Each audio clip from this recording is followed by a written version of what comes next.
না, ফিরহাদ হাকিমের কথা না, এমন অদ্ভুত অদ্ভুত কথা উনি বলেন। উনি নিজে বললেন যে যারা ইসলামে জন্মগ্রহণ করেনি তাদের দুর্ভাগ্য। তাহলে উনি কি করে হিন্দু মুসলিমের প্রেমের কথা নিয়ে আবার আলোচনা করেন? উনি তো ডিসকোয়ালিফাইড হয়ে গেলেন।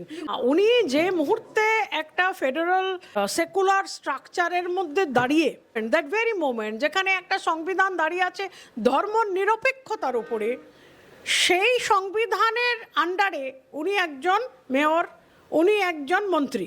তা যে মুহূর্তে উনি বলছেন যে ইসলামে those who are not born in Islam are unfortunate, উনি এটাও বলছেন যে ওদের ইসলামে নিয়ে আসতে হবে, Allah will be very happy, এটা উনি বলছেন। তো তা উনি যখন এই কথাগুলো বলছেন, তাহলে উনি সেই ব্যক্তি যে এইসব কথা বলে, সে আবার কি করে হিন্দু মুসলিম প্রেম হ্যান ত্যান চৈতন্যদেব, হ্যাঁ আমরা সবাইকে এক জায়গায় নিয়ে আসছি।